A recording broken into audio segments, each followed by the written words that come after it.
আসসালামু আলাইকুম বন্ধুরা, কেমন আছেন আপনারা? আজকে দেখাবো আলুর ভিন্ন রকম ফ্রেঞ্চ ফ্রাই রেসিপি। এখানে আমি কয়েকটি আলু নিয়েছি, এবার এগুলোকে কয়েক টুকরা করে কেটে নেব। একটা আলুকে আমি 8 টুকরা করে কেটে নিয়েছি। এগুলো ঠান্ডা পানিতে ভালোভাবে ধুয়ে কড়াইতে পর্যাপ্ত পরিমাণ পানি দিয়ে তাতে 1 চামচ পরিমাণ লবণ দিয়ে 5 মিনিট সময় ধরে এগুলোকে সিদ্ধ করে নেব। সিদ্ধ হয়ে গেলে এবার এগুলোকে ঠান্ডা পানিতে ভিজিয়ে রেখে দেব, যেন ওভার কুক না হয়ে যায়। এবার পানি থেকে উঠিয়ে ভালোভাবে পানি ঝরিয়ে নেব। পানি ভালোভাবে ঝরানো হয়ে গেলে এবার একটা পলিথিন ব্যাগের মধ্যে আলুগুলো দিয়ে দেব।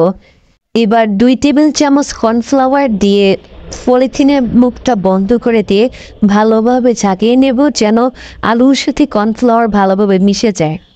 এবার চুলায় একটি ফ্রাই প্যান বসিয়ে তাতে পর্যাপ্ত পরিমাণ তেল দিয়ে হালকা কুসুম গরম করে নেব। তারপর দিয়ে দেব একে একে আমার ফ্রেঞ্চ ফ্রাইগুলো। এগুলোকে 10 মিনিট সময় ধরে ফ্রাই করে নেব। তারপর এগুলোকে উঠিয়ে নেব 15 মিনিট রেস্ট দিয়ে একদম ঠান্ডা করে। এরপর আবার এগুলোকে ভেজে নেব। এভাবে 5 মিনিট সময় ধরে গোল্ডেন ব্রাউন কালার করে ভেজে নিলে হয়ে গেল আমার ভিন্ন শেপের ফ্রেঞ্চ ফ্রাই রেসিপি। ফ্রেঞ্চ ফ্রাইগুলোকে আরও সুস্বাদু করতে এর উপরে দিয়ে দিলাম চিজ পাউডার।